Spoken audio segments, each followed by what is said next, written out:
Bonjour à tous et bienvenue sur un nouveau podcast de la chaîne Token Talkers. Aujourd'hui, on a la chance et l'honneur de recevoir Pierre-Yves Dittelo, qui est le fondateur et CEO de Legity. Comment vas-tu, Pierre-Yves? Très bien, écoute, merci de me recevoir dans ton podcast.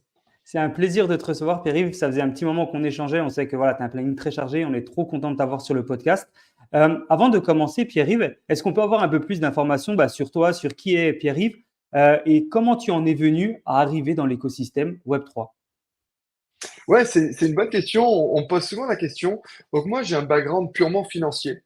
Donc depuis Cool. 2006, je travaille dans l'industrie financière, dans des sociétés de gestion. Donc j'étais gérant de fonds d'investissement, puis ensuite dans des banques privées, principalement sur Monaco, où j'étais directeur d'investissement également. Donc gérer les portefeuilles de clients et gérer finalement toutes les solutions d'investissement qu'on pouvait proposer aux clients. J'ai travaillé aussi pour des family office. Donc voilà, pour des grosses Wow. familles. Pareil sur le côté financier et conseil en investissement. Et puis j'ai aussi eu côté entrepreneurial assez tôt, puisque j'ai créé aussi des sociétés de gestion avec des associés sur Monaco, et puis j'ai participé aussi à une création de société de gestion sur Paris. Donc voilà, j'ai vraiment un background purement financier, plutôt voilà, marché financier, gestion de fonds d'investissement ou gestion de portefeuille. Et puis en 2017, par un ami, finalement, je me suis intéressé à l'industrie, enfin aux crypto et à la technologie blockchain. Et petit à petit, de fil en aiguille, je suis rentré dans cet écosystème. J'ai tout de suite été passionné parce que je pense que la technologie blockchain représente une technologie de rupture comme on a rarement vu dans l'industrie financière. On Mhm. pourra en discuter un peu plus tard dans le podcast. Mais donc voilà, donc en 2017, j'ai commencé à m'intéresser au sujet, aussi bien d'un côté, parce que moi je fais bien la différence entre les cryptoactifs et la technologie sous-jacente, finalement, la technologie blockchain, qui peut avoir d'autres utilités que simplement émettre des cryptos, et notamment dans l'industrie financière. Donc voilà, donc je me suis très tôt intéressé à l'utilisation de la technologie blockchain pour la représentation et l'échange d'actifs financiers, donc ce qu'on appelle aujourd'hui la tokenisation d'actifs. Je pense qu'on en parlera un peu plus tard aussi. Et puis, je me suis aussi, finalement, j'ai rapidement été convaincu que les cryptoactifs, comme le Bitcoin, l'Ethereum, avaient de vrais fondamentaux, de vraies caractéristiques sous-jacentes et allaient devenir une classe d'actifs d'investissement à part entière dans le paysage de l'épargne. Alors ça, c'était en 2017-2018, c'était encore tôt. Mais petit à petit, on voit finalement que l'histoire me donne un petit peu raison, parce que notamment Ouais. avec l'émission des ETF Bitcoin, BlackRock, on voit que finalement, c'est devenu une classe d'actifs d'investissement, hein, et qui vient en diversification d'une construction de portefeuille aujourd'hui. Incroyable. Ouais, donc, tu es vraiment early. 2017, avoir cette vision-là, c'était vraiment très early. Il y a beaucoup de gens qui arrivent dans le Web3 dans la saison, on va dire, un peu bull run, Covid, où les gens étaient chez eux et ils cherchaient des choses différentes. Toi, tu étais là vraiment avant tout le monde. Et qu'est-ce qui a directement fait que donc, il y a ton ami qui t'a permis de te connecter dessus, mais qu'est-ce qui t'a accroché en premier dans l'écosystème? Est-ce que c'est effectivement la technologie? Est-ce que c'est la spéculation sur la partie crypto? Est-ce que c'est peut-être, comme tu disais, la tokenisation? Est-ce qu'il y a un petit truc qui t'a accroché ou c'est vraiment un ensemble? Je pense que c'est un ensemble parce que Ok. forcément la spéculation est un facteur qui attire beaucoup de monde, hein, et je vais pas dire le contraire.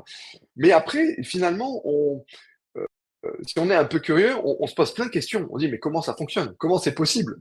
Et finalement, quand tu testes la technologie juste du Bitcoin, hein, juste pour s'envoyer du Bitcoin d'une adresse à une autre, finalement, sans aucun intermédiaire de confiance, quand tu sais comment fonctionne l'industrie financière derrière et les rouages qu'il y a qui sont extrêmement complexes, hein, pour même faire une transaction d'un virement bancaire d'un compte à un autre, tu dis, mais waouh, c'est une technologie quand même qui est révolutionnaire parce que c'est la première fois finalement que on peut euh, avoir un échange de valeurs, donc par exemple, on envoie Bitcoin à quelqu'un d'autre, sans aucun intermédiaire de confiance, et dans un univers complètement numérique finalement. Ouais, c'est Donc c'est fou. ça vraiment qui m'a attiré. Ah, ok. Ouais, super intéressant. Merci. Merci pour ton partage et bravo pour le parcours.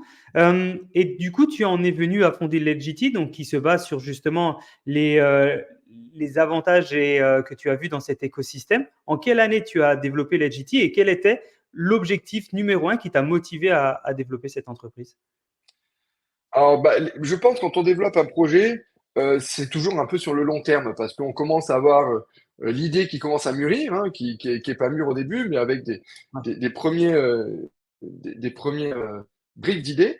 Et puis, à force d'échanger avec des personnes, à force de rencontrer d'autres personnes, de partager en fait sa vision, son idée et d'avoir des retours, ben, on peaufine finalement cette idée. Et donc, l'EGT, on a commencé à vraiment développer les produits en septembre 2021.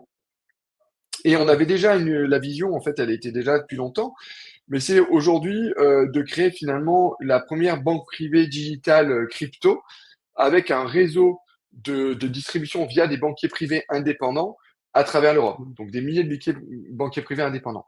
Finalement, aujourd'hui, on vit dans un monde numérique. C'est-à-dire que tout le monde, aujourd'hui, on commande tout sur Amazon. Quand on veut regarder un film, ben, on le commande directement. Enfin, on regarde sur Netflix. La musique, c'est exactement pareil. Donc, on est dans une société de consommation numérique.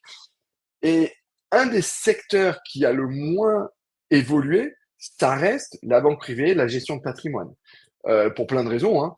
Mais et c'est paradoxal puisque finalement, les clients aujourd'hui sont complètement, on va dire, nomades, c'est-à-dire souvent, ils peuvent bouger d'un pays à l'autre, surtout ce qu'on appelle les high net worth individuels, donc les personnes euh, assez aisées, voyagent beaucoup, donc ils opèrent tout via leur téléphone, via leur ordinateur. Ils vont de moins en moins se rendre finalement dans les locaux de la banque pour aller voir leur banquier.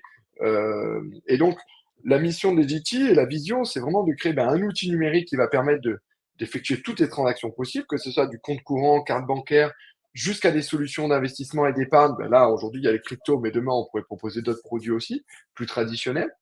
Et d'avoir quand même un contact, son banquier privé, finalement, via nous, les conseillers en gestion de patrimoine. Et donc, du coup, d'avoir une vraie intuition personnelle avec cette personne-là, parce que je pense que ça, la technologie ne pourra jamais remplacer l'intuition personnelle. On a eu les robots advisors depuis plus de 10 ans maintenant, hein, qui ont émergé, mais qui n'ont jamais vraiment percé, parce que de mon expérience, de ce que j'ai pu voir à travers mon expérience, euh, quelqu'un qui a besoin de conseils, de placement ou autre, qui a une fortune, ou en tout cas une épargne conséquente, a besoin d'un contact humain.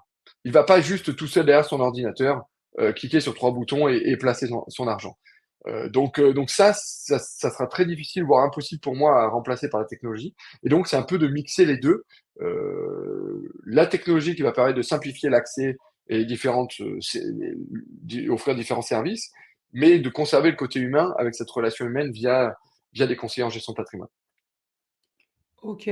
Ouais, c'est là où on voit vraiment ta vision, parce que tu viens de ce secteur à la base, tu es vraiment du secteur de la finance. Et donc, on voit que tu as vraiment développé cette société, Legiti, avec l'objectif de prendre les points positifs de la finance et d'allier avec les points positifs de la blockchain et de tout ce qui va avec. C'est vraiment très intéressant comme vision et je la partage totalement. Donc, 2021, tu as développé ta société. C'est une société qui est régulée, PSAN.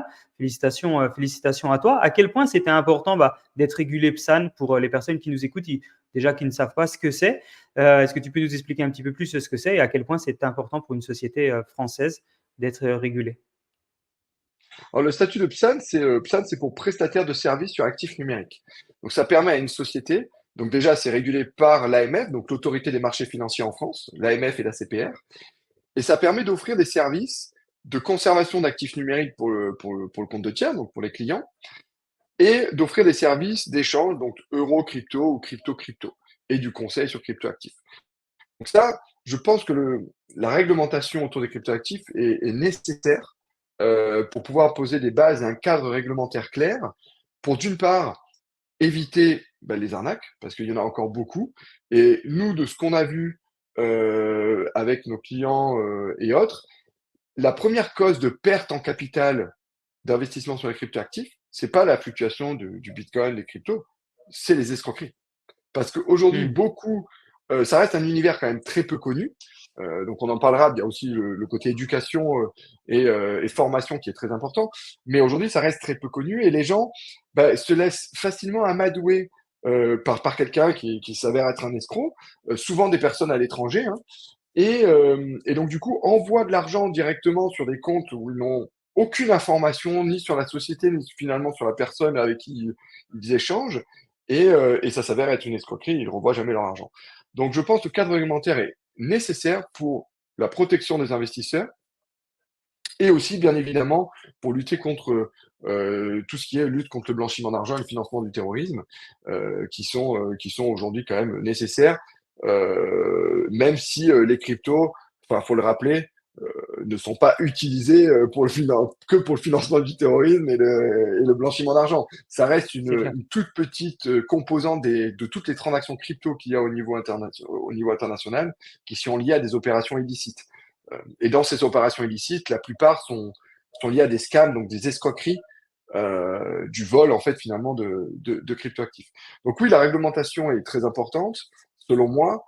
Elle avance, en tout cas en Europe, de la bonne façon, puisqu'on va avoir prochainement, fin d'année, le règlement MiCA au Nickel. niveau européen, qui va entrer en vigueur, donc qui est finalement une harmonisation de la réglementation autour des cryptoactifs au niveau européen.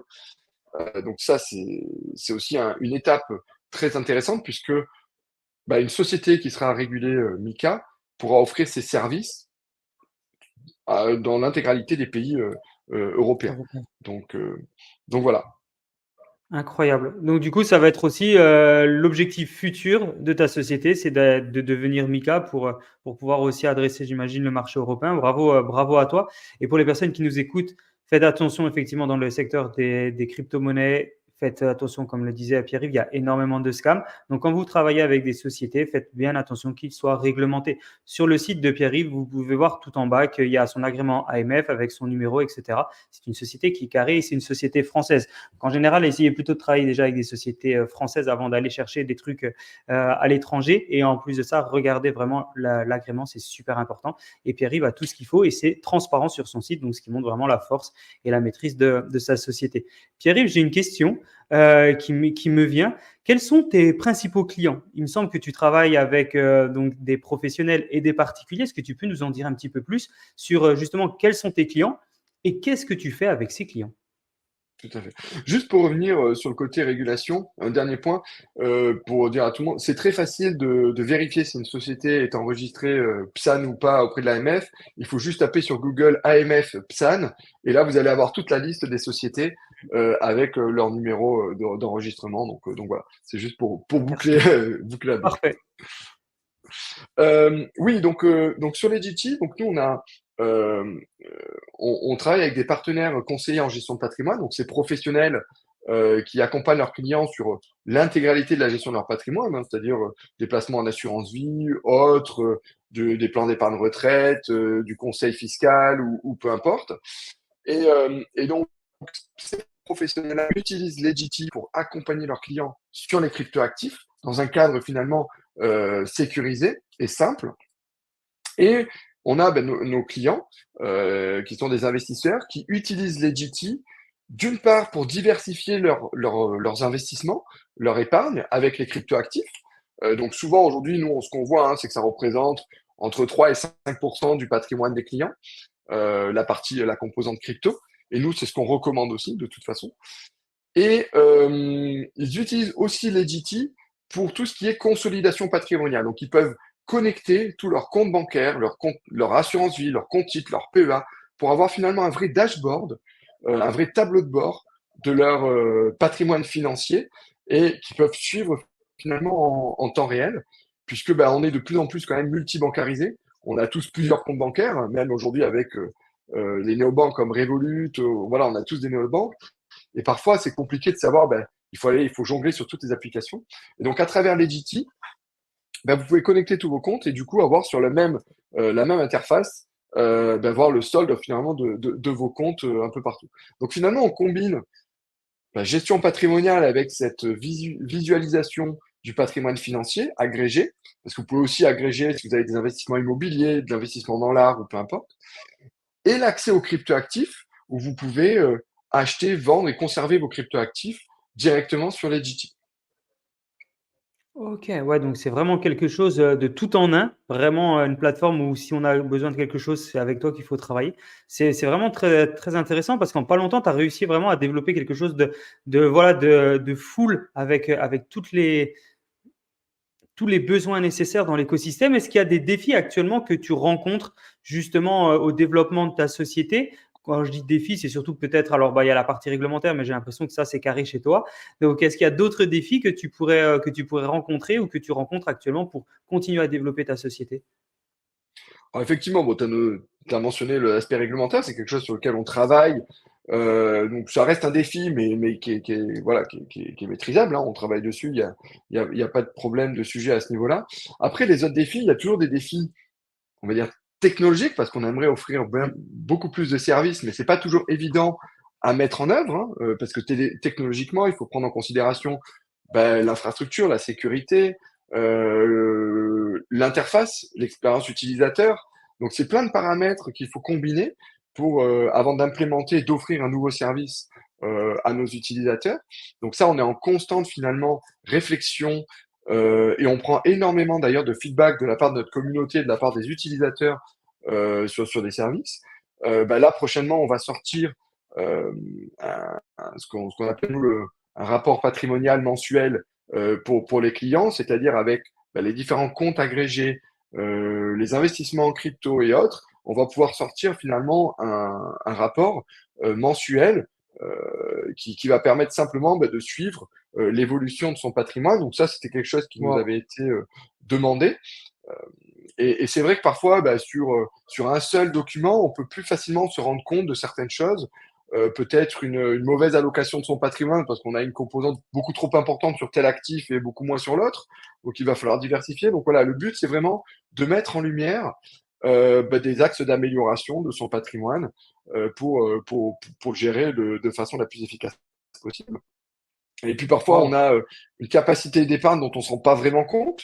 Donc, c'est aussi pour mettre en avant ça. Donc, euh, donc voilà un petit peu. Et puis, comme autre challenge, oui, c'est l'éducation, on va dire la formation et l'acquisition d'utilisateurs. Donc, essayer d'avoir un maximum de relais de communication. Parce que c'est pas toujours évident hein, de se faire connaître. Hein. Mm. Donc essayer voilà, de parler avec les clients, des professionnels pour avoir plusieurs relais et essayer d'aller présenter notre solution à de nouveaux clients. Incroyable. Et les clients que tu as, c'est principalement de la clientèle française ou ça va aussi un petit peu partout en Europe? Aujourd'hui, c'est principalement française. Ah, super. Parce que voilà, on a commencé par la France puisque on est français, on est régulier en France. Mais l'objectif de la prochaine année, oui, c'est de s'étendre au niveau européen. Donc on va commencer par des pays notamment francophones, enfin Benelux par exemple, Ouais. et Suisse, et puis après petit à petit dans les autres pays européens. Ouais, génial, bravo. Et vous êtes combien actuellement dans la société à développer l'XGT? Aujourd'hui, on est 7, donc on reste une petite équipe. Oh, c'est quand même pas mal. Donc on a beaucoup, ouais, c'est pas mal, mais c'est vrai qu'on a beaucoup de travail et puis l'équipe est vraiment, il y a plusieurs pôles de compétences, hein, que ce soit au niveau développement technologique, enfin développer les développeurs, au niveau développement commercial et puis bien sûr le volet compliance qui est aussi primordial pour toute société qui opère sur les cryptoactifs. OK, bravo. Bah, ça doit être sport quand même tous les jours parce qu'on sait que c'est Ouais. en plus un marché, un écosystème qui grandit beaucoup. Félicitations, hein, vraiment 7, c'est quand même vraiment bien pour une société, qui est encore naissante et qui est en train de se développer et de faire de grandes choses. À 7, c'est vraiment, ah, vraiment, vraiment incroyable. On sait que dans le domaine des actifs numériques, il y a en permanence, des enjeux et notamment sur l'innovation. Est-ce que toi, il y a des axes d'innovation que tu vois au sein de l'XGT sur lesquels tu es en train de développer, travailler pour être de plus en plus encore voilà, numéro un avec ta société? Oui, alors sur les axes d'innovation, en fait, il y en a plusieurs, hein, et puis comme tu l'as très bien dit, l'innovation dans l'industrie du Web3 va très très vite. Donc on Ouais. essaye de faire une veille constante en fait, mais honnêtement on peut pas non plus tout voir parce qu'il y a tellement de choses qui se passent. bien et moins bien, hein, mais donc voilà. Et donc nous, il y a une innovation vraiment sur laquelle on travaille depuis très longtemps et on avance, hein, notamment avec les deux produits qu'on a développés. C'est vraiment cette convergence entre la finance traditionnelle et tout ce qu'on voit dans la DeFi. Moi, c'est quelque chose dont je parle depuis assez longtemps, de cette convergence, puisque aujourd'hui, si on regarde ce qui se passe dans la DeFi, c'est simplement la reconstitution de ce financier traditionnel tel qu'on connaît, mais en utilisant une infrastructure blockchain nouvelle. Mais on voit les pré-emprunts, que ce soit les protocoles de pré-emprunt, les protocoles, les échanges décentralisés, de l'assurance même. Et donc on regarde ça de près pour essayer finalement de tirer de l'innovation, de la meilleure innovation et en essayant de la faire converger et de l'intégrer finalement dans la finance traditionnelle. Et tout ça avec l'objectif de simplifier l'accès aux services financiers, de démocratiser notamment la gestion de patrimoine. Donc voilà, ce genre de choses-là. Et, et aujourd'hui, en termes d'innovation, sur quoi on a beaucoup travaillé aussi, c'est qu'aujourd'hui, dans l'industrie du Web3, on a en gros deux grandes catégories d'actifs numériques. Il y a ceux qui ont un prix volatile, enfin voilà, Bitcoin, Ethereum, les autres cryptos, le prix fluctue, et les stablecoins qui sont eux liés au dollar ou à l'euro, mais aujourd'hui la majorité du marché est représentée en dollars. Euh, et donc finalement, ces stablecoins représentent l'actif refuge finalement dans l'industrie des cryptos. Si on veut sortir de la volatilité du marché des cryptos, ben on vend nos bitcoins pour du stablecoin. Mais aujourd'hui, ce qui se passe, c'est qu'il y a à peu près un marché de 140 milliards de stablecoins, mais il y a encore très peu, il y en a, mais c'est compliqué, des solutions juste de gestion de trésorerie de ces stablecoins. Plutôt que de laisser dormir dans ton wallet, c'est comment générer du rendement, mais de façon sécurisée. Alors, il y a des protocoles de prêt-emprunt, mais qui marchent très bien, mais qui ont, je pense, deux contraintes. La première, c'est que les rendements peuvent fluctuer d'un jour à l'autre de façon assez importante, en fonction de la liquidité qui est amenée dans le protocole. Et deuxièmement, c'est pas vraiment scalable. Encore une fois, si demain il y a 100 millions à gérer, vous allez sur le protocole, vous allez complètement déstructurer le protocole et les rendements vont tomber proches de zéro. Donc voilà, il y a des problèmes de scalabilité et des problèmes de stabilité finalement du rendement. Mais il y a aussi d'autres avantages. Et donc nous, on a travaillé sur une solution de gestion de trésorerie on-chain, donc pour l'industrie du Web3, en apportant cette stabilité au niveau du rendement, la résilience Bravo. et la scalabilité. Et donc, c'est comme je parlais de la convergence entre les deux mondes.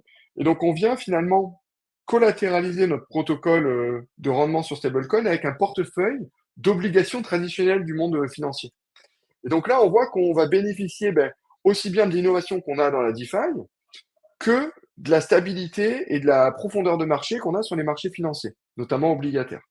Et donc aujourd'hui, avec l'Edity.finance, c'est un protocole dont vous pouvez déposer des USDC et vous avez 7% de rendement par an sur du USDC. Donc ce rendement, on vient le tirer finalement d'un portefeuille d'obligations diversifié euh, c'est ce portefeuille. Et donc finalement, on va tirer le rendement de la finance traditionnelle pour d'un côté le redistribuer dans la finance décentralisée. Donc voilà en termes d'innovation sur quoi on a travaillé depuis pas mal de temps. Waouh, super impressionnant. C'est un produit qui donne vraiment envie, qui a l'air très intéressant. Vraiment, bravo pour ce montage et ce développement de l'innovation. Je me pose une question. Est-ce qu'on peut avoir un peu un use case d'un client, donc que ça soit un épargnant chez toi ou un pro qui vient et comment tu l'aides, comment tu peux l'accompagner justement dans cet écosystème et avec tout ce que tu fais?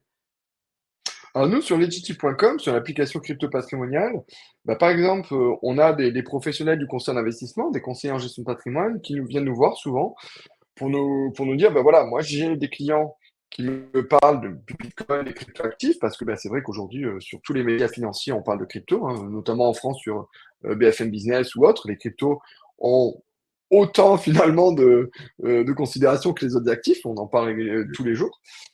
Et donc c'est légitime que les épargnants se disent, mais attends, moi j'ai déjà un peu d'assurance vie, j'ai un compte titre ou peu importe, mais j'ai pas de crypto. Donc peut-être que je peux diversifier un petit peu mon patrimoine avec cette classe d'actifs. Et donc, ils vont voir des fois leur conseiller en gestion de patrimoine, et eux viennent nous voir en disant, voilà, j'ai cette problématique, j'ai mon client qui me demande d'investir en crypto. Aujourd'hui, le client ne peut pas le faire à travers sa banque, ne peut pas le faire à travers une assurance vie. Et donc, c'est là où on intervient. Et donc, le conseiller en gestion de patrimoine s'onboard sur les GT. Donc, on vérifie bien évidemment, parce que c'est une profession régulée, hein, donc qu'il soit inscrit ce qu'on appelle à l'ORIAS, qui est le registre en fait des conseillers en gestion de patrimoine. Et puis, une fois qu'il est onboardé, il peut facilement inviter son client à rejoindre les GT pour finalement lui donner un accès simple aux cryptoactifs et par là même un outil aussi d'optimisation patrimoniale avec nos services de consolidation patrimoniale. Et côté client, nous, les retours qu'on a aujourd'hui, c'est que premièrement, on est assez content parce que les clients, ça semble assez fluide, en tout cas pour investir en cryptoactifs à travers l'application. Et on a aussi de très bons retours sur notre service de consolidation patrimoniale. Parce que finalement, ça leur permet d'avoir une vision d'ensemble et parfois de détecter aussi un portefeuille finalement d'investissement qui soit pas vraiment très bien structuré. Et notamment sur la partie crypto, pour pas que cette partie crypto, qui reste très risquée, puisque par nature, c'est dans des actifs très volatiles, ne prenne une proportion trop importante dans l'allocation globale du patrimoine du client. Donc voilà, pour toujours finalement être en cohérence entre le profil de risque du client et finalement son allocation patrimoniale. Super bien pensé. C'est, si je suis un client et que je veux justement te contacter ou contacter Legity, quel est le meilleur moyen pour pouvoir se connecter à toi? Alors, le meilleur moyen, c'est sur LinkedIn. Vous pouvez facilement, soit me contacter personnellement, soit contacter le profil de Legity, ou me contacter également sur mon email. Je ne sais pas si tu peux le partager, mais voilà, tu peux partager mon email. Vous pouvez, En n'hésitez description. pas, voilà, n'hésitez pas à me contacter par mail aussi. Et c'est dans tous les cas, tous les liens de Pierre-Yves seront en description du podcast pour les personnes qui ne regardent pas le format vidéo, mais qui regardent le format audio. On sait que vous êtes plus en plus nombreux sur le format audio. N'hésitez pas à les regarder en lien dans la description. Vous allez avoir tous les liens qu'on partage pendant la vidéo. Merci beaucoup, Pierre-Yves, pour ce partage. Et maintenant, on sait où on doit te contacter. Tu sais, tu le parlais juste avant que la sécurité dans le Web3, c'est quelque chose qui est très important parce que c'est beaucoup scammy, etc. Enfin, il y a beaucoup de gens qui s'inquiètent. Et, quelles sont les mesures qui sont prises au sein de ta société justement pour garantir la sécurité sur les actifs numériques? Alors, il y a une mesure de sécurité qui est quand même, je pense, la plus basique et qui a failli dans l'industrie des cryptos, c'est juste la ségrégation des fonds. Ségrégation des fonds des clients et des fonds de la société. De ne pas faire l'amalgame, parce que finalement, les faillites qu'on a pu voir dans l'industrie crypto en 2022 avec FTX et autres, c'est juste Ouais. ça. C'est que ces entreprises et ces dirigeants mettaient l'argent des clients dans le même panier que l'argent de la société et se servaient dedans. Donc déjà, en étant régulé en France et autres, ce sont des obligations certes, mais je trouve que c'est assez basique comme sécurité, c'est vraiment ségréguer les fonds des clients et les fonds de la société. Et ça permet, même si demain la société rencontre des difficultés financières, hein, peu importe, ou fait faillite, mais les fonds des clients sont toujours là. Donc même si demain la société ferme, les clients récupèrent leurs fonds. Donc ça, c'est vraiment le principe de base. Après, dans la construction du service et du produit qu'on a créé, bien évidemment, il y a énormément de sécurité et en tout cas, on a pensé, on a intégré les meilleurs standards en termes de sécurité. En ce qui concerne la conservation des actifs numériques pour le compte des clients, là, on a intégré les meilleurs standards, c'est-à-dire qu'on utilise des technologies qu'on appelle MPC pour Multi-Party Computation, qui est aujourd'hui la technologie la plus utilisée pour la conservation des cryptoactifs. Donc voilà. Et puis après, il y Oh là a là. certaines mesures de sécurité au sein de la société en fonction de qui a droit de bouger les fonds. Il n'y a pas une personne qui a le droit de bouger les fonds, c'est souvent en fait ce qu'on appelle des multisignatures. Donc c'est deux ou trois personnes qui doivent signer pour exécuter un ordre de transfert d'un compte à un autre, parce qu'on doit gérer quand même la liquidité euh, au sein de la plateforme parce que nous, on a créé tout ce qu'on appelle un execution management system, c'est-à-dire qu'on est connecté à plusieurs fournisseurs de liquidités, que ce soit exchange ou broker ou autre, et on va exécuter finalement les ordres de clients au meilleur prix au moment où le client le demande. Et Ok. donc, on doit gérer de cette liquidité sur les différents fournisseurs qu'on a. Ok, incroyable. Incroyable. Et c'est vrai qu'on le dit aussi régulièrement, mais bon, la blockchain en soi est déjà une grosse, un gros outil de sécurité. En plus, avec les surcouches que tu ajoutes dessus, c'est quelque chose d'ultra safe. Est-ce que tu peux, parce qu'on voit que tu es quelqu'un qui vulgarise super bien, j'adore écouter ce que tu dis parce que quand on t'écoute, en fait, on comprend plus facilement. On a beaucoup de gens qui nous écoutent, qui sont de l'écosystème depuis très longtemps et qui connaissent l'écosystème par cœur. Et il y en a des gens qui sont nouveaux et qui apprennent et qui comprennent un petit peu ce que l'on fait et qui essayent d'avoir de plus en plus d'infos. Si tu devais, avec tes mots, expliquer un peu c'est quoi une blockchain, comment ça fonctionne, etc., quel mot tu utiliserais? Est-ce que tu peux nous faire une petite description d'une blockchain? C'est vrai, c'est une bonne question parce que c'est jamais vraiment évident de simplifier, démocratiser, on va dire, l'explication autour de ces sujets-là qui restent quand même complexes technologiquement. Totalement. Mais moi, en fait, je définirais la blockchain comme une nouvelle technologie de tenue de registre. C'est-à-dire qu'on peut voir notamment un fichier Excel comme un outil pour tenir des registres. La technologie blockchain, pour moi, est une innovation de rupture dans le cadre de la tenue de registre. Et ça permet notamment d'automatiser de nombreuses opérations. Et comme on le sait dans l'industrie financière, finalement, c'est uniquement de la tenue de registre, parce que nos comptes bancaires, quand on sait qu'on a X euros sur notre compte, c'est parce que dans le registre de la banque, il y a écrit qu'on a X euros, et si on transfère ces euros, ils débitent notre compte, ils enlèvent et ils créditent notre compte. La blockchain fait ça en fait de façon automatique. Et donc, ce qu'on appelle notamment aussi la réconciliation des ordres, quand on transfère de l'argent. Donc, tout ça est fait de façon automatique. Et c'est en fait dans ce cadre-là où j'ai vu la technologie blockchain en 2017-2018 comme vraiment une rupture technologique pour l'industrie financière. Parce que quand des solutions, des choses très simples, la distribution de rendement, c'est-à-dire que quand on investit dans une obligation, on perçoit des coupons, enfin des rendements qui sont semestriels, annuels ou peu importe. Mais pour cette distribution de rendement, finalement, Mhm. on voit dans l'industrie financière, il y a énormément de papier, même aujourd'hui encore, qui court entre les banques pour que finalement tout le process s'achemine jusqu'aux aux bénéficiaires de ce rendement. La technologie blockchain permet d'automatiser en fait finalement tout ça. Et étant donné que c'est un registre transparent, c'est-à-dire public, ouvert, tout le monde peut vérifier les transactions qui sont qui sont inscrites sur la blockchain.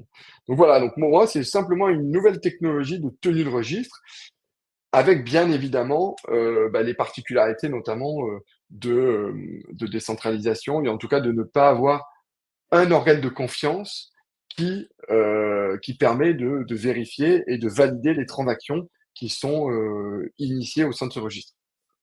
Ouais, merci pour l'explication. Effectivement, on comprend mieux comment la blockchain transforme justement l'écosystème financier traditionnel et comment toi, justement, avec ta société, tu arrives à développer encore plus cet écosystème. Bravo, parce qu'il faut de plus en plus de sociétés comme la tienne qui essayent de développer l'écosystème, de le faire grandir, etc.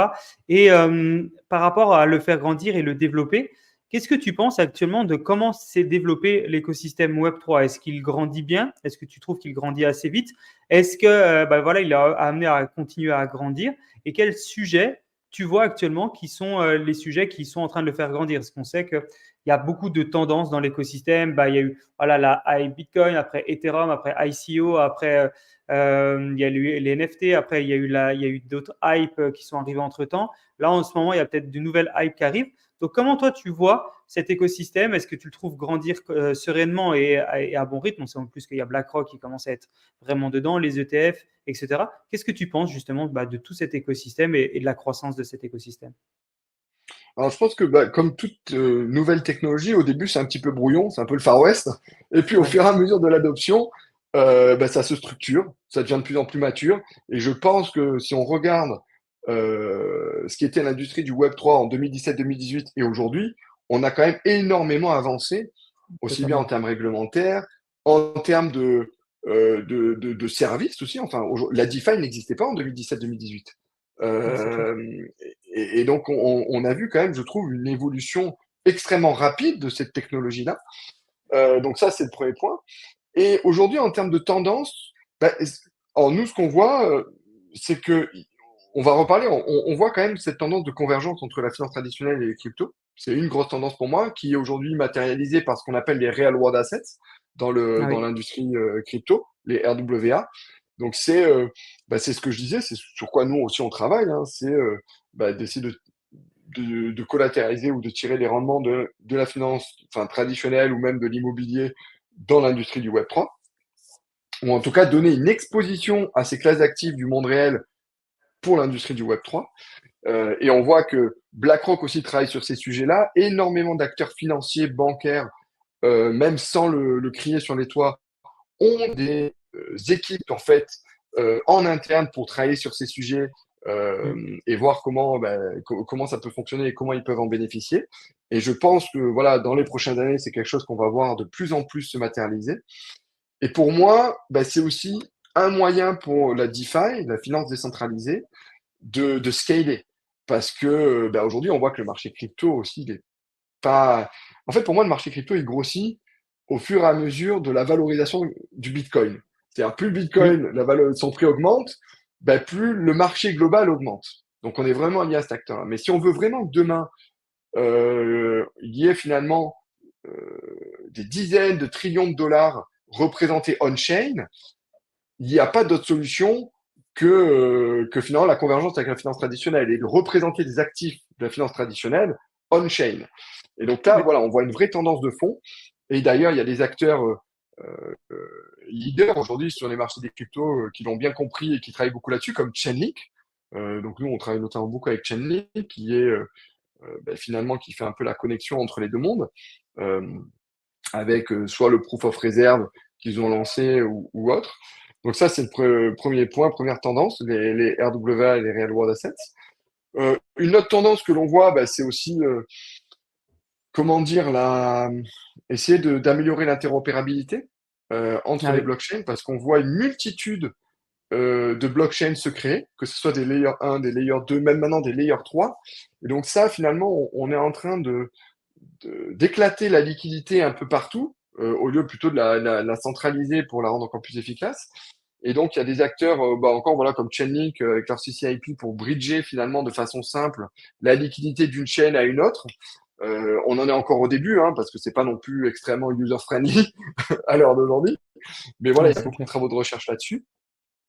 Et puis après, il y a d'autres tendances qu'on appelle DePIN pour des infrastructures finalement décentralisées qui sont voilà, c'est assez tendance aujourd'hui. Donc voilà un petit peu.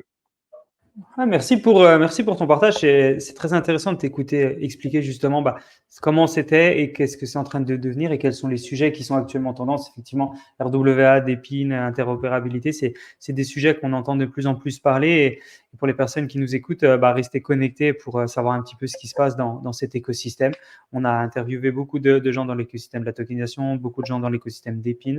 Et voilà, vous avez Pierre-Yves aussi qui est un gros acteur et qui commence à se développer partout. Donc, vraiment, c'est très important de rester à jour sur l'innovation dans ce secteur parce que c'est un secteur qui grandit vraiment vite. Tu as parlé au début et juste maintenant de la tokenisation des RWA. C'est un sujet, j'ai l'impression que tu maîtrises bien.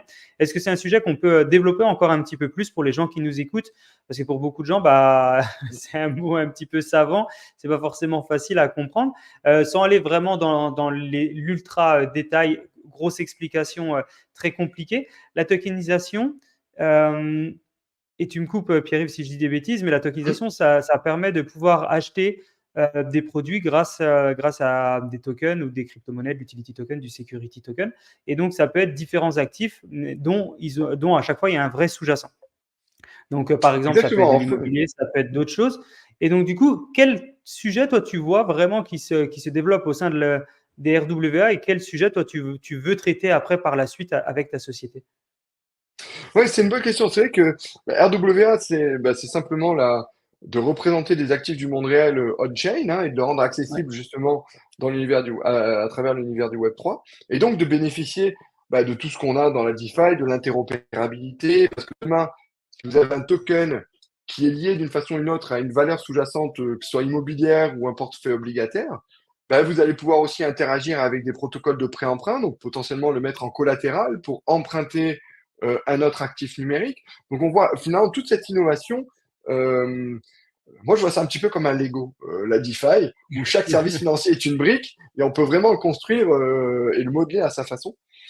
Euh, donc aujourd'hui, on a eu pas mal d'initiatives sur, on parle beaucoup de l'immobilier, tokenisation immobilière. Alors beaucoup mettent en avant l'aspect liquidité et autres. Je suis un peu plus, on va dire, Mitigé. mitigé voilà, sur la liquidité, parce que c'est pas parce que vous tokenisez un actif immobilier qu'il sera liquide. Alors oui, il peut avoir un layer de liquidité supplémentaire, mais créer un marché secondaire, tout ça, c'est pas non plus extrêmement évident, efficace. Donc, mais en tout cas, c'est des initiatives, je pense, qui vont continuer à se développer et à progresser.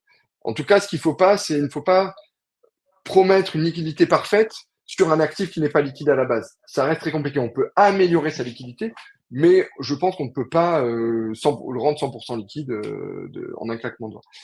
Euh, donc ça, c'est le premier point. On voit aussi, on va dire, la tokenisation, ou en tout cas le lien avec le monde obligataire, c'est-à-dire aller chercher des rendements sur le monde obligataire de la finance traditionnelle. On voit beaucoup de la tokenisation, on parle de T-bills, donc de la dette émise par le gouvernement américain, qui est vu aujourd'hui comme l'actif le plus sûr. Hein, parce qu'honnêtement, je pense que si le gouvernement américain fait défaut sur sa dette, il n'y a plus de système financier, ça, il n'y a plus rien. Donc, euh, donc voilà, et aujourd'hui, avec l'environnement de taux qu'on a, ça représente aujourd'hui du 5% par an. Pour un actif sans risque, c'est quand même très bien. Et puis de là, bien sûr, il y a tout le spectre, ce qu'on appelle fixed income, hein, toutes les obligations, qu'elles soient d'entreprise ou privées, qui commencent vraiment à se développer. Et donc ça permet encore, nous, c'est sur quoi on travaille, hein, de pouvoir offrir pour l'industrie du Web3 des solutions de gestion de trésorerie on-chain beaucoup plus scalables, beaucoup plus résilientes et stables que des solutions pure DeFi, j'ai envie de dire, où là, il y a d'autres risques qui peuvent intervenir. Et puis après, on a, et notamment aussi via des NFT, hein, mais de la tokenisation de l'art, par exemple, Ouais. ou de voitures de collection, qui sont encore un autre pan, on va dire, d'actifs hein, financiers, avec en fait finalement la même idée en tête, c'est de pouvoir d'une part fractionner l'accès à ces actifs-là, donc les rendre éligibles à un nombre d'investisseurs beaucoup plus important, avec des minimums d'investissement beaucoup plus faibles, et essayer d'améliorer la liquidité de ces actifs-là sur des marchés secondaires en fait on-chain, soit sur des échanges décentralisés ou autres. Mais donc voilà, donc on a un peu finalement toutes les classes d'actifs, toutes les supports d'investissement dans le monde réel qui commencent à émerger, en tout cas à avoir leur représentation dans le monde du Web3 euh, pour bénéficier tout l'aspect sous-jacent technologique hein, de la technologie blockchain. Ouais, c'est sûr, c'est sûr. Et puis pour les gens qui ne comprennent pas, parce que c'est vrai que ça peut être technique, ça peut être pointu, n'hésitez pas à vous former, à vous développer, à apprendre. Justement, toi, Pierre-Yves, à quel point c'est important pour toi, pour les nouveaux arrivants, de se former dans l'écosystème, parce que quand on arrive c'est un sujet qui est particulier. Enfin, l'industrie Web3 en tant que telle, c'est un métier. Il y a beaucoup d'informations. À quel point c'est important justement de se développer, d'apprendre, de s'éduquer et d'avoir les bonnes informations, les bons outils pour pouvoir travailler et se développer dans l'écosystème. Aujourd'hui, c'est vrai qu'on voit les cryptos et la blockchain comme un investissement. Hein. Enfin, tout le monde regarde ça pour Ouais. investir. Et je pense qu'une des règles d'or quand on investit quelque part, c'est de se renseigner sur quoi on s'investit. Dans quoi on investit. Donc c'est pour ça que la formation ou enfin voilà, juste se renseigner sur les cryptos, comment ça fonctionne, quels sont finalement les sous-jacents, parce que investir sur du Bitcoin ou investir sur de l'Ethereum, selon moi, c'est deux thèses d'investissement complètement différentes. Mm. Bitcoin, par exemple, pour moi, la thèse d'investissement, si on investit sur Bitcoin, c'est vraiment de se dire, Bitcoin a les caractéristiques pour devenir potentiellement un étalon de valeur à long terme, comme l'a été l'or. Et donc, si c'est le cas, bien évidemment, le prix du Bitcoin ne sera pas au prix d'aujourd'hui, il sera beaucoup, beaucoup plus élevé. Mais en tout cas, il a les caractéristiques, que ce soit avec une quantité finie de 21 millions, il n'y en aura pas un de plus. C'est un actif fongible, échangeable. Et on voit même dans les institutions financières des débuts de réflexion, puisque je crois que c'est dans le dernier rapport annuel de la Banque nationale suisse, il y a eu en tout cas une question sur la table de dire est-ce que le Bitcoin pourrait être éligible dans nos réserves?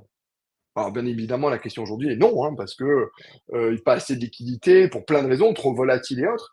Mais on se rend compte que ces institutions-là commencent quand même, Je ont la pense. question, sont posées la question. Alors aujourd'hui, c'est pas le cas, mais peut-être que dans 10-15 ans, ça le sera. Parce que le Bitcoin sera beaucoup moins volatile, plus stable, avec une profondeur de marché plus importante. On a aussi un deuxième exemple, qui est l'ESMA, qui est donc le régulateur européen des marchés financiers, euh, qui a lancé une consultation publique pour... donc dans l'univers financier, il y a des fonds d'investissement, et dans les fonds d'investissement, il y a plusieurs structures. Il y a une partie, enfin une structure qui s'appelle des fonds UCITS, qui représente quand même 12 000 milliards d'actifs aujourd'hui. Et donc, ils se sont dit, la consultation publique dit, est-ce que finalement les cryptoactifs, on doit changer les règles pour qu'elles deviennent éligibles dans les fonds UCITS? Et donc ça, c'est encore une fois, voilà, un pas un peu plus en avant dans la démocratisation. Donc voilà, il y a le Bitcoin et l'Ethereum. Pour moi, la proposition de valeur ou la thèse d'investissement est complètement différente parce que Bitcoin, c'est une infrastructure qui permet d'inscrire des transactions sur ce registre. Et moi, je vois ça un petit peu comme une autoroute. Et l'Ethereum, c'est le péage. C'est que si vous voulez interagir avec cette blockchain et ce registre, bah, vous devez payer votre transaction pour la transmettre et la faire valider. Donc voilà, donc c'est des thématiques complètement différentes, mais avec quand même des vrais sous-jacents et des vrais fondamentaux derrière. C'est pas à Ethereum, je crois qu'on s'attend cette année à quelque chose comme 4 ou 5 milliards de frais de transaction générés sur l'année. Waouh, C'est quand même, incroyable. enfin voilà, c'est quand même colossal. Donc, on entend souvent dire hein, les cryptos c'est du vent, il n'y a rien derrière. Enfin voilà, c'est complètement faux parce qu'il y a quand même de vrais fondamentaux derrière. Ah ouais, non, bah bon, ça c'est. On sait que les gens qui disent ça, c'est les gens qui en ont peur ou qui veulent même pas essayer de comprendre. Et c'est les C'est gens qui ça, rebondissent en disant il n'y a pas de projet derrière, c'est un scam. Donc, c'est un scam exactement. géant, c'est du Ponzi, etc. C'est vraiment très intéressant de t'écouter parler parce que tu apportes vraiment une vision très intéressante, très ouverte et tu vulgarises très bien. Est-ce que la communauté ou est-ce que les gens de l'écosystème Web3 peuvent avoir le chance de te croiser sur des événements, des conférences? Est-ce que tu participes justement à bah, voilà, différents événements de l'écosystème Web3? On sait que voilà, il y a beaucoup, beaucoup d'événements qui se passent. Est-ce qu'on pourrait avoir la chance de te croiser sur certains événements? Alors oui, tout à fait. On essaye on peut pas y participer à tous parce que c'est vrai qu'il y en a Ouais, c'est sûr. beaucoup. Mais alors déjà, nous, on est basé à Nice, donc dans la région, on participe quand même à quasiment tous. Mais après, sur des événements beaucoup plus gros, notamment, on va aller au mois de juillet à Bruxelles pour ETHCC, qui est un Wow. gros événement européen. Donc cette année, il est à Bruxelles. Normalement, c'est à Paris, mais à cause des Ah, Jeux Olympiques, ils l'ont déplacé à Bruxelles cette année. L'année dernière, on y était à Paris. Et donc là, c'est ok. vrai que ça permet de rencontrer une grande partie de l'écosystème crypto, hein, parce qu'il y a vraiment tout le monde qui vient à cet événement-là. On a pu participer aussi à l'événement Token 2049 à Dubaï au Ok. mois d'avril. C'était. Et donc voilà, donc on participe à des gros événements et puis moi je suis régulièrement aussi sur Paris. Parfois j'interviens sur des tables rondes ou peu importe. Ouais. Oui, bah, je pense que c'est important. C'est lié à l'éducation qu'on parlait avant, où les gens voilà, ont besoin de s'éduquer, d'apprendre et comprendre. Et pour ça, bah, qui mieux que des personnes comme toi qui sont experts de l'écosystème, qui vont pouvoir justement partager leurs informations, leur vécu, leur expérience, pour éviter que d'autres personnes fassent des erreurs et puis pour comprendre. Donc, je pense que c'est très bien de participer à des événements. Il y en a vraiment pas mal. Il y en a des nouveaux qui sont en train de se créer et tout. Donc, je pense que c'est vraiment important et surtout, ça permet aussi de développer sa propre communauté. Parce que je pense que aussi le fait que tu participes à des événements, des conférences, bah, ça te permet de toi développer ta communauté, la communauté de Legiti en même temps. Je pense que c'est important. Et dans ces événements, tu as aussi la possibilité de, j'imagine, de rencontrer des partenaires. Est-ce que tu as eu des partenaires ou des partenariats qui ont été stratégiques pour le développement de l'LGT? Et si ce n'est pas confidentiel, est-ce que tu peux nous parler un petit peu plus de ces partenariats qui ont été clés pour le développement de la société? Ouais, tout à fait. Bah, ce qui est beau, je trouve, dans l'industrie du Web3, c'est la facilité aussi de se connecter avec d'autres partenaires et d'échanger avec eux, Totalement. de pouvoir commencer à réfléchir peut-être à des collaborations ou autres. Et donc oui, on travaille, on a été incubé par Chainlink. Donc Chainlink est quand même un Wow. des protocoles majeurs dans l'industrie du Web3. Donc on travaille avec eux sur différents sujets, hein, notamment le Proof of Reserve, donc pour venir indexer des données off-chain, donc des données par exemple dans le monde de la finance traditionnelle, et on va indexer ces données on-chain pour apporter plus de transparence, pour s'assurer finalement quand on parle des real world assets que la valeur qui est, on va dire, émise on-chain est bien équivalente ou même inférieure à la valeur qui est détenue sur les actifs réels. Donc ça, c'est des points. On a travaillé avec eux aussi sur le côté interopérabilité avec leur, ce qu'on appelle le CCIP, c'est leur solution de bridge Ouais. pour bridger une crypto ou un token d'une blockchain à une autre. Et puis, on travaille avec finalement tout l'écosystème Chainlink sur plein de sujets innovants, notamment liés au Real World Assets, à cette innovation financière. Et puis après, à côté de ça, effectivement, on a eu plusieurs partenariats. On est assez proche de Singularity DAO aussi pour Singularity, c'est quand même un acteur clé dans tout ce qui est IA, intelligence artificielle. Donc aujourd'hui, on ne sait pas encore, mais voilà, c'est des choses qu'on regarde de près. Et puis, bien évidemment, des acteurs de premier plan, notamment des blockchains comme Arbitrum, Linea de Consensus. Donc, on est proche de ces écosystèmes-là pour pouvoir offrir, notamment pour Legity.finance, donc nos services on-chain. Euh, donc oui, on discute voilà, avec ces acteurs clés dans l'écosystème et qui permettent bien évidemment aussi d'étendre encore plus notre réseau, puisque ils peuvent facilement nous mettre en contact avec d'autres acteurs de l'industrie Ouais. et de fil en aiguille, essayer voilà, de faire grossir l'écosystème et de s'aider aussi les uns les autres pour offrir des services de plus en plus efficaces. Ouais, c'est sûr, et c'est pas évident justement d'être toujours aussi resté à la pointe, et c'est important de rester à la pointe en étant connecté avec des super partenaires qui nous permettent justement d'être toujours aussi à la pointe. J'ai une question qui est un peu plus sur le monde de l'entrepreneuriat, parce qu'on voit que tu es un très gros entrepreneur, tu fais beaucoup de choses.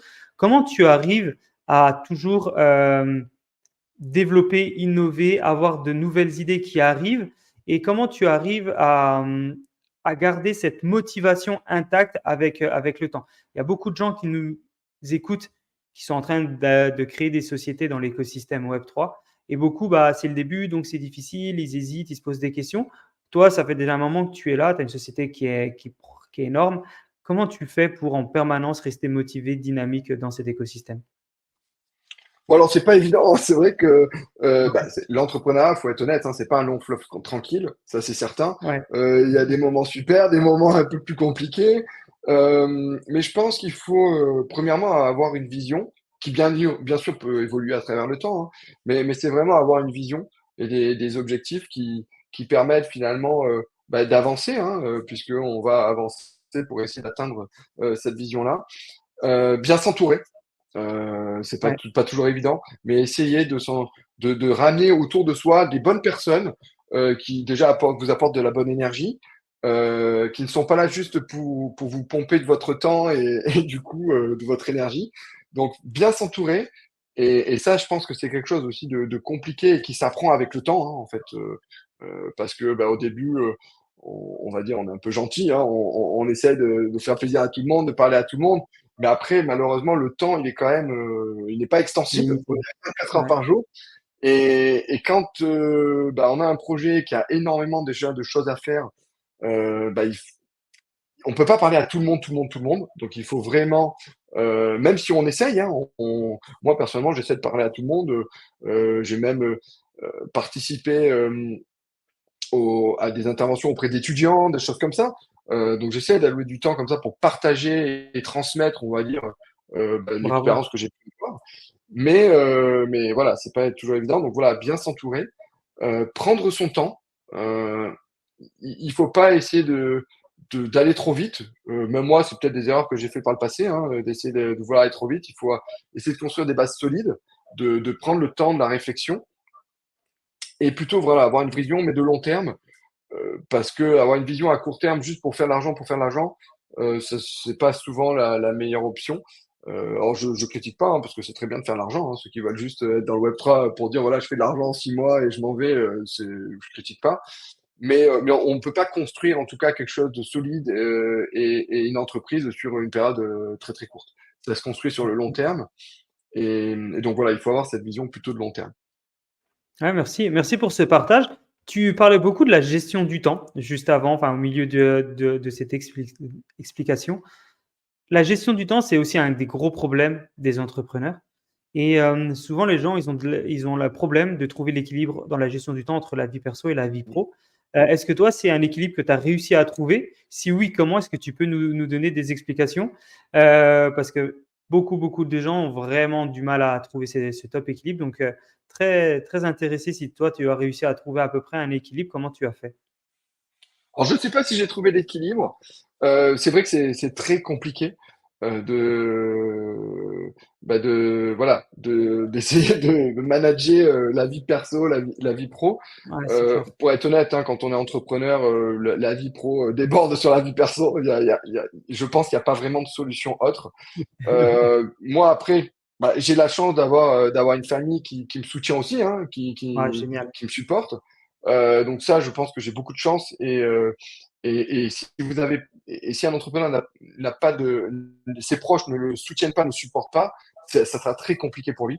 Je pense parce que quand vous devez travailler le week-end et que votre femme ou votre mari lui travaille pas parce qu'il est dans un métier, il est salarié, s'il comprend pas, ça sera compliqué.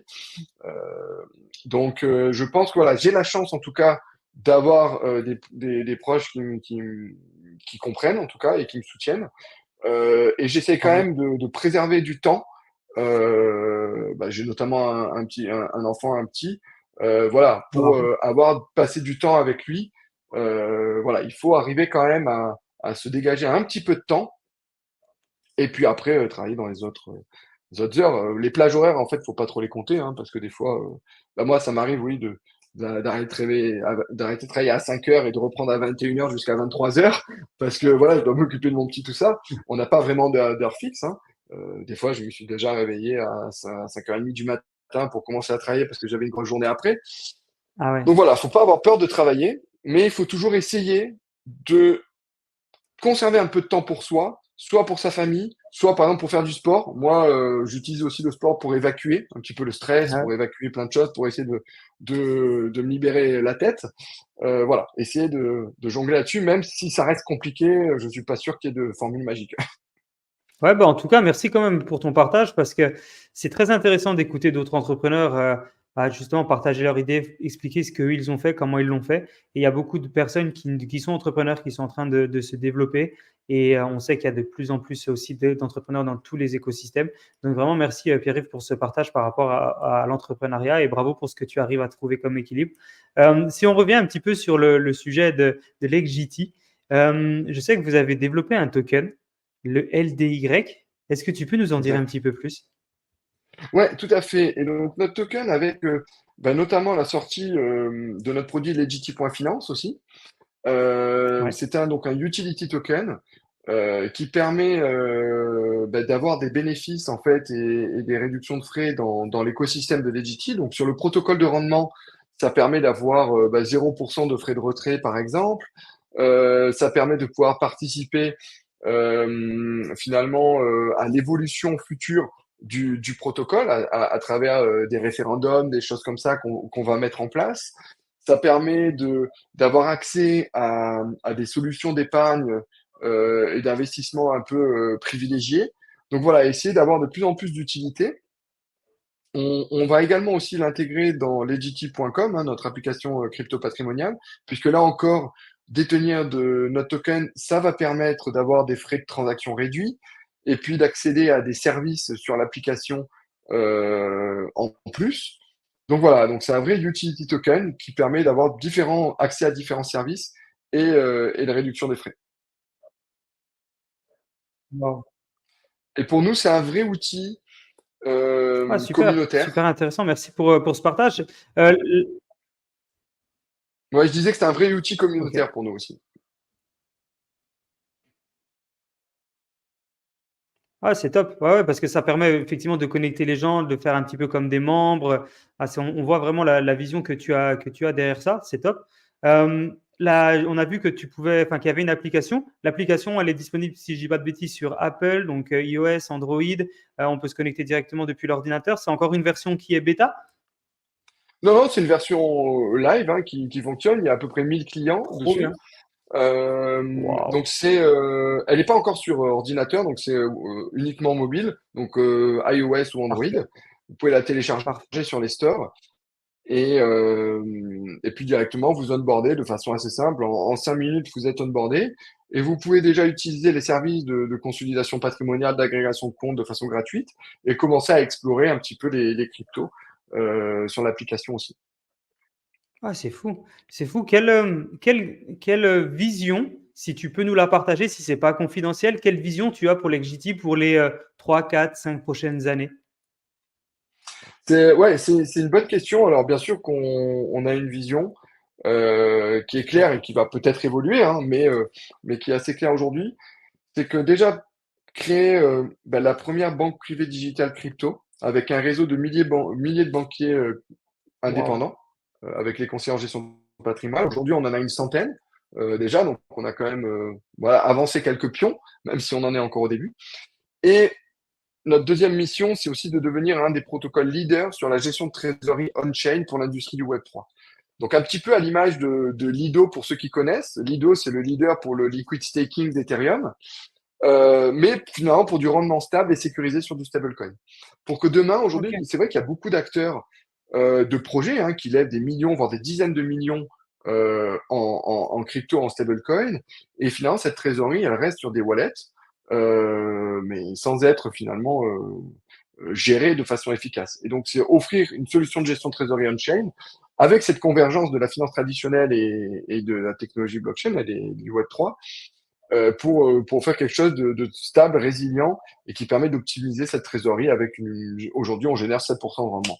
Donc voilà, donc c'est un petit peu ces deux missions-là qui sont quand même aussi pour lesquelles il y a des synergies, hein, puisque le protocole de rendement va être aussi distribué dans l'app, comme un livret crypto Waouh! finalement, un petit peu, pour avoir du 7% sur du stablecoin. Et donc offrir aux utilisateurs différentes options d'investissement en crypto, que ce soit de l'investissement pur, Bitcoin, Ethereum et d'autres cryptos, ou parfois, s'ils veulent s'extraire finalement de la volatilité de ces actifs-là, d'avoir quand même une solution qui génère du rendement, un petit peu à l'image d'un livret A, si je schématise, si je grossis, avec le réseau bancaire. Voilà. Ah, on voit que tu as déjà pensé à diversifier tes services et les augmenter et d'apporter de plus en plus de valeur avec le temps. Force à toi avec ta vision, elle a l'air d'être très intéressante. Et ouais, la première banque crypto, en tout cas, on te le souhaite, c'est le minimum qu'on te souhaite. Force à toi pour cette partie. Euh, Pierre-Yves, euh, quel conseil tu donnerais à d'autres entrepreneurs qui sont dans l'écosystème, qui sont en train d'arriver et qui souhaitent se lancer dans de l'écosystème blockchain? Quel conseil, toi, tu leur donnerais afin qu'ils puissent comprendre un peu mieux c'est quoi les services financiers, les services numériques? Est-ce que c'est de te contacter? Est-ce que potentiellement les clients comme tu peux avoir les CGP, etc., c'est une bonne chose aussi de se connecter à toi. Voilà, est-ce que tu peux nous donner un peu plus d'informations par rapport aux conseils que tu donnerais justement à des personnes qui se connectent dans l'écosystème? Nous, on essaye de partager un maximum. C'est vrai, soit à travers des webinaires. Des fois, on fait des webinaires avec nos Trop partenaires bien. CGP pour updater aussi sur les news hein, qu'il y a dans l'écosystème crypto. On peut aussi me contacter. Moi, j'essaye de, voilà, comme je disais, d'allouer du temps pour partager un petit peu tout ça. Parce que ça fait partie pour moi de la communauté, hein. Enfin voilà, des gens après qui permettent de rentrer dans la communauté. Et comme je disais, la communauté pour nous est extrêmement importante puisqu'elle permet de contribuer à l'évolution aussi du produit en émettant de nouvelles idées, en faisant leurs remarques, qu'elles soient bonnes ou mauvaises, mais en tout cas qu'elles soient constructives pour améliorer le produit. Donc voilà, oui, c'est vrai que ceux qui veulent un peu s'intéresser, donc aujourd'hui, il y a aussi beaucoup de médias, de plus en plus de médias Ouais. sur les cryptos. Donc on peut consulter facilement des articles. Et puis après, bon voilà, comme je disais tout à l'heure, donc tu as partagé mes contacts, vous pouvez me contacter. Et puis après, sinon, n'hésitez pas aussi à mettre, si vous avez des conseillers en gestion de patrimoine ou un conseiller en gestion de patrimoine, de lui dire de nous contacter euh, pour, euh, pour prendre aussi plus d'informations sur ces sujets. Ah, c'est génial. Au niveau de la répartition, au niveau de tes clients, c'est quoi? C'est 80-20, 80% les pros et 20% l'épargnant? Comment c'est un petit peu réparti? Non, aujourd'hui, nous, la majorité de nos clients, ce sont des épargnants, parce que les pros, Ok. ils nous utilisent pour amener leurs clients. Donc, non, aujourd'hui, sur les 1000 clients, on a à peu près ouais, 10% de professionnels. Le reste, Ah c'est ouais. des épargnants. C'est des épargnants. Donc, c'est des épargnants qui peuvent te contacter directement et travailler avec toi. Oui, oui, Waouh, exactement. génial. Oui, parce que sur les GT, ce que j'ai pas mentionné, c'est que vous n'êtes pas obligé d'avoir un conseiller en gestion de patrimoine. Ce n'est pas une obligation. C'est-à-dire, vous pouvez très bien télécharger les GT sans avoir de conseiller en gestion de patrimoine et utiliser notre produit. Il n'y a pas de sujet. Après, si demain, vous avez des questions, même autres que crypto, c'est-à-dire sur la fiscalité, sur une succession, sur plein de choses, vous avez à disposition un réseau de conseillers en gestion de patrimoine que vous pouvez contacter. Mais vous n'êtes pas obligé de le faire. Donc voilà, c'est ça. Et puis nous, les conseillers en gestion de patrimoine, ben, amènent leurs clients sur les GT pour qu'on les accompagne justement sur l'investissement sur les cryptoactifs. Ah, c'est fort, c'est fort. Ouais, bravo, parce que c'est quand même une vision que pas beaucoup de gens partagent. Toi, tu arrives avec cette force et cette direction qui est complètement différente de le reste de l'écosystème et qui apporte vraiment une force et une valeur. Parce qu'on ne pense pas souvent au CGP et beaucoup de CGP veulent C'est aussi vrai. se développer. Et puis les gens qui font du CGP ne pensent pas forcément aux clients. Et toi, tu es là, tu allies les deux et tu apportes différentes offres. Est-ce qu'on peut revenir encore une fois sur les offres que justement tu partages pour tout ce qui est CGP et les offres que tu partages pour tous les particuliers? Donc pour les CGP, les offres, c'est que le CGP a sa propre interface et utilise l'EDT pour accompagner leurs clients sur les cryptoactifs. Donc ils vont partager un lien d'invitation avec leurs clients. Et donc dès que ce client sonne sur l'EDT, il sera automatiquement connecté à lui. Et donc le CGP a certains services comme un CRM donc pour suivre ses clients. Wow. Il a une messagerie sécurisée avec leurs clients pour pouvoir échanger en fait même des documents qui ont rien à voir avec les cryptos, mais dans finalement l'exercice de son métier de tous les jours. Et puis aussi des informations sur tout ce qui est réglementaire, tout ce le KYC et autres du client. Et côté client, le client bien sûr va pouvoir accéder de façon simple à l'investissement sur les cryptoactifs. Donc de l'achat via de l'euro, ou il peut aussi déposer des cryptos sur son compte Legiti pour après pouvoir les échanger en euros ou en crypto. Mais pas que, il va pouvoir aussi utiliser les services d'agrégation patrimoniale et donc connecter ses différents comptes bancaires, ses assurances vie, ses comptes titres et autres pour avoir finalement son tableau, son dashboard financier à portée de main à n'importe quel moment et pouvoir le piloter de façon la plus efficace possible. Ouais, ton objectif, c'est Et bien vraiment de sûr, dynamiser. et bien sûr, rentrer en contact avec des conseillers en gestion de patrimoine si le client n'en a pas et qu'à un moment donné, il a une question spécifique sur la fiscalité ou sur un autre sujet. Ah, non, mais c'est trop bien pensé parce que vraiment ton objectif, c'est de dynamiser la gestion de patrimoine, dynamiser l'investissement et vraiment, tu arrives à faire ça très, très bien. Donc, bravo à toi. Pierre-Yves, on arrive gentiment à la fin du podcast. On a encore plein de sujets qu'on pourrait aborder, mais dans tous les cas, on fera un autre podcast dans 6 mois, dans un an, pour voir un petit peu la croissance de l'Exgiti et de tout ce que tu es en train de mettre en place, parce que je suis impatient de voir la suite. Quand on arrive à la fin du podcast, on laisse toujours le mot de la fin à notre invité. Le mot de la fin, ça peut être un mantra, une anecdote, un client que tu as accompagné, que tu souhaites nous partager l'expérience de manière non confidentielle. Ça peut être un sujet qu'on a traité sur lequel tu voudrais rapporter un petit peu plus d'infos, un sujet qu'on n'a pas traité et que tu voudrais partager avec nous. Ça peut durer 30 secondes, ça peut durer 10 minutes, c'est toi qui décides. Tu as carte blanche sur le mot de la fin. Bon, je pense que le mot de la fin, c'est peut-être de dire que les cryptoactifs, la blockchain, c'est vraiment un sujet pour lequel il faut s'intéresser. Parce que Ouais. c'est certainement le futur de nos infrastructures financières. Il y a une vraie dynamique très importante. Donc, qu'on soit pour ou contre, peu importe, je pense, mais en tout cas, il faut s'intéresser au sujet, s'informer sur le sujet Mhm. pour pouvoir après, au fur et à mesure, se faire sa propre idée. Et donc voilà, c'est vraiment ça. Je pense que c'est un sujet primordial à l'heure d'aujourd'hui sur lequel s'intéresser. Ouais, c'est important. Rester connecté, s'informer. Et puis, en fait, vous pouvez avoir deux choix. Soit laisser passer, on va dire, cette news, laisser passer ce que vous pensez comme quelque chose qui est différent, ou tout simplement vous y intéresser maintenant. Dans tous les cas, un jour, vous n'aurez pas le choix. Vous allez devoir vous y intéresser parce que ça fera partie de votre vie, comme les personnes qui n'ont pas forcément voulu connecter avec le Web 2 trop vite. Bah, maintenant, la plupart de ces gens-là sont dépassés, se disent, oh là là, je comprends pas, c'est trop technique, etc. Il n'est jamais trop tard pour apprendre, pour comprendre. Et Pierre-Yves nous a fait vraiment une explication globale pendant tout le podcast de comment ça fonctionne et qu'est-ce qu'on peut mettre en place. Donc voilà, je vous invite fortement à vous connecter à Pierre-Yves, voir ce qu'il fait. Regardez tous les liens qui sont en description. On a partagé pas mal de liens durant le podcast. On mettra dans tous les cas tous les liens si possible. Connectez-vous avec lui sur LinkedIn. Abonnez-vous, suivez-le, regardez partout où il est présent. Allez le voir pendant les événements parce que justement, il n'y a pas beaucoup de gens qui apportent de la valeur, de l'explication sur cette nouveauté. Là, vous avez la chance d'avoir quelqu'un comme Pierre-Yves qui partage et qui vous permettre de vous expliquer c'est quoi le Web3 et peut-être pas arriver avec quelques années de retard et arriver au bon moment. Et pareil pour les CGP. Il y a des CGP qui ne sont pas encore très ouverts au monde des crypto-monnaies. C'est pareil, c'est important pour vous de vous connecter, de pas vous dire, OK, bon, les crypto-monnaies, je verrai ça plus tard parce que peut-être que plus tard, ça sera trop tard. Donc, il vaut mieux s'y mettre un petit peu à l'avance. Et vous avez la force, grâce à la société de Pierre-Yves, de pouvoir vous connecter maintenant et commencer à proposer des services, ne serait-ce que petit à petit, et commencer à comprendre, apprendre et puis après, avoir d'autres choses. Donc vraiment, bravo Pierre-Yves pour ce que tu fais avec l'XGT. Merci beaucoup. Et peut-être dernier point, on voit la gestion de patrimoine, parfois les gens, ça peut être un mot barbare, mais en fait c'est très Ouais, simple, hein, c'est juste planifier finalement l'avenir, son avenir financier.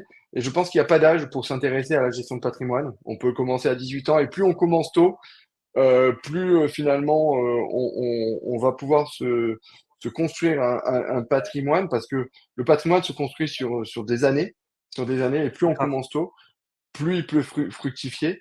Et donc, c'est vrai que même si au début, quand on est jeune, on a une toute petite capacité d'épargne, mais même si c'est 10, 20, 30 euros par mois, et ben, ces petits efforts-là financiers vont être récompensés beaucoup plus tard, à 20 ans, 30 ans, 40 ans plus tard. Donc voilà, je pense qu'il faut s'y intéresser aussi. C'est un sujet, les cryptos et la gestion de patrimoine, c'est deux sujets vraiment très importants sur lesquels s'intéresser. Ouais, merci. Tu as raison parce que c'est vrai que souvent les jeunes ont tendance à dire ouais, bah, j'ai le temps, je verrai ça plus tard et quand c'est trop plus tard, c'est encore trop tard. Donc effectivement, il n'y a pas d'âge pour commencer, il n'y a pas d'âge pour bien faire et il n'y a pas de budget minimum pour commencer à épargner Non. et à faire des choses dans la gestion de patrimoine. Bah, merci beaucoup Pierre-Yves. Encore force à toi avec l'XGT. C'était trop intéressant de t'écouter parler. Tu as déchiré le podcast, tu as partagé beaucoup d'infos. Force à toi pour la suite. Et puis, impatient de faire ce deuxième podcast avec toi pour voir l'évolution de l'XGT dans les prochains mois. Bah, merci. Merci beaucoup pour l'invitation, en tout cas. Merci. À très vite. À bientôt. Bye bye.